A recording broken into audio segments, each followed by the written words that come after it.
the time has come for the first episode of the Phillies Hot Stove Hotline.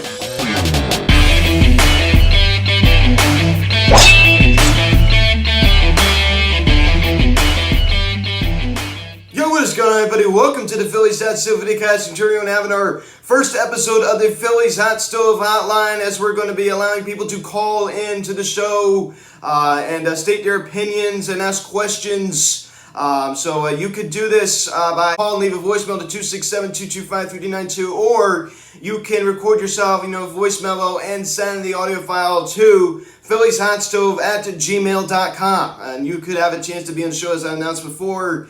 And I'm also going to be allowing people to just type questions, right? If you want to be on the show, you don't have to, have your voice on the show. You could just type me a question or, a topic or anything like that, and I will do it, right? I'll read it and answer it and talk about it and things like that. Now, originally I said only voice only, but after, reconsideration, I decided to allow that. Now, guys, before you end this video, please subscribe if you haven't done yet. Please do the notification bell. Please like this video, comment on this video, share this video, and let's get into this. So I'm very excited to get into this. This is something I've thought about for a while now about doing. I actually tried to do this about a year and a half ago, and just didn't really seem to get much spark because it was during the off season. But I got a few of these now. Some voicemails and some topics, some questions. I'm really excited to get into and interact with you guys more. As we kick it off with friend of the pod out in PA. Over the bridge, Phillies sports content, as he's going to start us off. So let's hear it. Hey, so Phillies sports content. I have a question for your thing. Are you concerned about these injuries? I mean, Hoskins has been hurt, Harper, Realmuto, the bullpen's been battered with injuries, Didi. Are you concerned about this? And, is this a questionable, thing for the Phillies moving forward? I mean, that's a really good question, right? I mean, the Phillies have struggled with injuries this year. We all know that. Harper was on the IL for a little bit in May. JT was out for a little while. Especially go look at that bullpen, right? Sam Coonrad has been in IL for a little while now. Connor Brogdon just went on. You go take a look at the starting rotation, too. I mean, Zach Eflin currently on the IL. So they've definitely been really, really struggling with these injuries. I mean, Archie Bradley at the beginning of the season. You go back and take a look at last year. Rhys Hoskins on the IL in September. That really impacted the Phillies, postseason chances last year. And even Hoskins was banged up a little bit this year, too. And as you mentioned, Didi out for a little while. The injuries are going to happen, right? It's just some of it's just luck. I mean, it just is. It's just some of it's just luck. And I do think that, this could definitely impact us moving forward, right? I mean, we need to stay healthy. And that means that giving Bryce Harper the occasional day off, that's fine. I could live with that. The rest is back or anything like that. So I completely understand that. It's a really good point you bring up. And yes, it can impact them moving forward. There's no doubt about it. So the next call we're going to go to, these are pre-recorded voicemails. I don't know if I said that, is from Andrew, watcher of the show down in Georgia. So I'm glad he's not a Braves fan. Let's go check in with him. Hey, this is Andrew. I'm calling in from Georgia after the Phillies won 7-5 yesterday. Thank God we have Segura because he's just saving us. And Terrace and stuff. He should be starting, by the way. But anyway, I think that Joe Girardi is a worse manager than Gabe Kapler. What are we doing? Ranger Suarez should be going 4 innings plus. He clearly was dominant. And Yeldy Los Santos, he should not be on a major league roster. Connor Brogdon should be in the game. He hasn't pitched in a few days. Why isn't he in the game? And then another move that kind of made me shake my head was we put in Alvarado to face Soto, which makes sense because they're both lefties. But then we intentionally walk Alvarado to bring in a righty. This is a lefty versus righty now. What are we doing? Is this MLB The Show? We're clicking wrong buttons? Come on. All right, let's go, Phil. Now, I believe that voicemail was recorded maybe on Tuesday, right after that first game when we won 7-5 in D.C. But I really like the things he said. I mean, one thing that I don't really agree with, Andrew, is the fact that Gabe Kapler is a better manager than Joe Girardi. I don't believe that. Now, you go take a look at what he's doing in San Francisco. I mean, unbelievable. I don't really think that's all him. I just don't. And it's hard to say that. He's not the best manager. He's just not. And Joe Girardi, we all know he's not perfect. But I do think he's a better manager than Gabe Kapler. Has more experience. Has won a World Series. And it seems to have a better relationship with the players. It seems like he's respected more and holds a tighter ship in that clubhouse. It's not just about logistic and things like that. I mean, do I think he's too analytical? Yes, I still think he's too analytical. It's hard to find a manager these days that isn't. But there's no question, right? I mean, you saw the, questionable move. He actually said Alvarado, intentionally walked Alvarado. I'm sure that you just, misspoke there. And I definitely agree with what you said about Segura, too. I mean, he's been a hit machine for us. He's just been great, right? We all know that, he was on the IL a little bit at the beginning of season 2, going back to what I was talking about with Philly sports content. But he's definitely been great as the table setter at the top of the lineup as we move over to Charlie. And he did not say where he was calling in from, so we're going to check in with him. Hi, this is Charlie calling in. I was wondering what you think the Phillies need to do to make it to the playoffs this year. Thank you. That's a really good question, and that would have been a great question to ask, a week and a half ago, right? I mean, during the trade deadline, around that time. But now that it's over, it definitely has a bit of a burden on that question. They need to stay healthy. That's one really big thing. If this team is healthy, I think we have a great shot at winning this division. You go take a look at the Mets. DeGrom, he's going to be coming back in September. If we stay healthy, we have a shot at winning this division. There's no question about it. I think that's what really needs to happen. Also, this starting rotation needs to step it up a little bit too.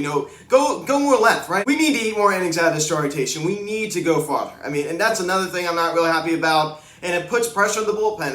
The effects of the starting rotation put effects on the bullpen. It all flows over. It's all intertwined. So they affect each other. So we need to get more of that starting rotation. The offense has been red hot. We all know since July 1st. That needs to continue. Some of it's just going to depend on, can we stay healthy and things like that. But there's no question. This starting rotation needs to start eating some more innings. And we also need to stay healthy, too. As we're going to check in with Jacob, calling in from King of Prussia. Out in PA, so we're going to take a look at what he has to say. Hello, I am here. I'm going to be talking about a few topics for Phillies, and I'm going to have a question and opinion. My name is Jacob. I'm calling from out of King of Prussia. So the first question is, who do you think has to step up for the Phillies, and who do you think is the most reliable Phillies players? I think a few of them are like Wheeler and Harper. Archie Bradley has been pretty reliable out of the bullpen, but who do you think has to be a little bit more reliable going further? And I have an opinion, and that is, I think that I have trust in the Phillies going forward in the final innings. If they're down by a few runs and need to come back, we've seen they have done that a little bit recently. So what are your thoughts of that? Thank you. Yeah, Jacob, excellent point. And, I really like what you said about, some of the Phillies' most reliable players. I'm not really going to put Harper in that category. He's banged up at the beginning of the year. He's on the IL for a little bit. We all know he's had a sore back pretty much all year, even dating back to last year. Zach Wheeler definitely has been reliable since he signed with the Phillies. So I definitely agree with that. As go for, your opinion with the Phillies, you having comments in the Phillies late in the ballgame, man. How can you not, right? All these comeback wins. And this is exciting baseball. I was talking about, last night. This is exciting baseball. So, yes, I definitely agree with what you said. This is fun. This is really fun to watch. So I really like what you said right there, about, coming back late in the ballgame like that, and this is not something the Phillies usually do. So as of late, I definitely have confidence, going in later in the ballgame. We're trailing by a couple of runs. I have confidence in this offense. So I really like what you said. And we're going to tune in to Cody, calling from Gloucester County in New Jersey. And he actually tests the Hot Stove Hotline a lot. So we're going to listen to what he has to say. The audio is a little bit low, so you might want to turn it up a little bit. My name is Cody from Gloucester County. Do you think we can make the postseason this year? So if you couldn't really hear him, he was asking if you think we're going to make the postseason this year, and my answer is I think we definitely have a good shot. We do, and especially at the Mets. Hopefully they collapse, right? They're not really playing the best of baseball right now. If it continues to trend that way, and they continue to have some of these injuries, of course I think the Mets milked out a little bit too much. But anyway, I definitely think we have a legit shot to win this division if our starters can go more length. Right back to what I was talking about, when Jacob called in. If our starters can go more length, then our players can just stay healthy. We need Bryce to continue just to stay hot. We've never really witnessed this. Bryce Harper, Rhys Hoskins, and JT Muto all are relatively hot right now. Since they're all been together on the same team in 2019, we have not really seen that.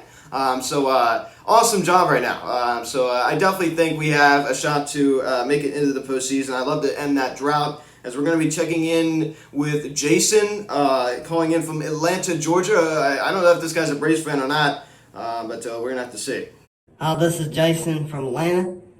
I was just wondering, who do you see winning this division? Do you see the Braves or the Phillies or Mets? And how do you feel about the series coming up this weekend between the Mets and the Phillies? Do you see them Phillies coming over and taking over the Mets first division lead? That's a good question. This is definitely a big series for the Phillies coming up this weekend. If they took 2 out of 3, they are in first place. So it's just really going to be tough to tell. It's good for the Braves. They're finally over 500, first time this season. I don't really think the Braves are going to win this division. I mean, they definitely have a shot. I think it's going to dial down to more the Mets or the Phils. I mean, who knows though? I mean, the Braves are definitely in this, right? I mean, not as much as the Phils are, but they definitely have a shot. There's no question about that. It's definitely going to be interesting to see what happens. I mean, I can't say who's going to win the division right now. I can't.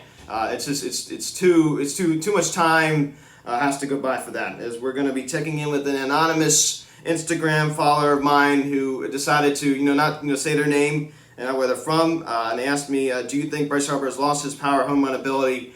Now, this was asked actually before he hit those 2 homers in DC. Asked earlier in the week, and I don't. I mean, he showed spins of his career where he kind of slows down with the power a little bit, as regards to home runs. And I don't, and I'm not just saying that based off of what he did the past 4 days, hitting those 2 bombs in DC. I would have said that even before that. I'm not really concerned about the power. I'm just not. Bryce has done it in his career. I mean, go take a look at 2016. Hit 24 home runs. I mean, it was still not a good year for Harper. It was just a mediocre, middle-of-the-road year. But he shows signs like that in his career with just, the power, the home runs just kind of go like that at times. And then the second question is, what do you think has been JT's problem with hitting this year? I know he's been heating up recently. I don't know. I mean, you take a look at JT. I mean, 2019, he had 275, 25 homers. Last year at 268. This guy is not going to be the kind of guy that's going to hit 300. He's just not. He's a 275 to 280 hitter. I mean, that's where, even 265. You take a look at what he's doing right now, around the 270s. I think he's actually been really good at the plate this year. I mean, he's definitely had his ups and downs, but the OBP higher than usual. He's actually been pretty clutch this year. So I think he's actually had a pretty good year at the plate. Of course, there have been times where he hasn't looked so good. And then the final question is, do you think Bohm could replace Hoskins at any point in the future? I don't really think Bohm seems too comfortable at first base. I just don't. And it's definitely a possibility, if or, pretty much when the DH comes to National League, I definitely think it's a possibility. But I don't really see that happening anytime soon. I just don't. I mean, that's a really interesting question. Of course, he has seen some time over at first base. I don't really think that's going to happen. I just don't. I like him better at third, especially if he can clean up that defense. I think he's a better, fit at third, right? I mean, I definitely think that. And Hoskins can just clean up his defense too. We all know a lot of guys in this Phillies team have not had a good year on the defensive side. So that is all for this week. Hope you all enjoyed. I would like to thank everyone for calling in. Philly Sports Content, Andrew, Charlie, Jacob, Cody, Jason, and this anonymous Instagram follower of mine who decided not to share their name, and that's fine. So I'd like to thank everyone for doing this. It was a lot of fun, right? I mean, so make sure, if you want to be on the show, you don't have to be a voice, right? You could send me questions, opinions. You could send them over to phillieshotsstove@gmail.com. You can also DM me anything. Text the hotline number 267-225-3292. And if you want to, be on voice on the show, you can send a voice memo to phillieshotsstove@gmail.com. Link in the description section. So all you have to do is just go down there if you didn't hear what I said. And then you could also call and leave a voicemail to 267-225-3392. So guys, if you watch this video, please subscribe if you haven't yet. Please hit the notification bell. Please like this video, comment on this video, share this video. Check out the social media link in the description section at Phillies Hot Stove, Instagram, text over Instagram, call or text 267-225-3392. Email me, phillieshotsstove@gmail.com. So guys, thanks for watching. Hope you enjoyed the first episode of the Phillies Hot Stove Hotline. Just decided to name it that. I thought that was a pretty cool name with the hotline in it. So guys, thanks for watching. I am Luke, and I'll talk to you later. Let's go, Phils. Good to get a dub tonight. I'll see you again.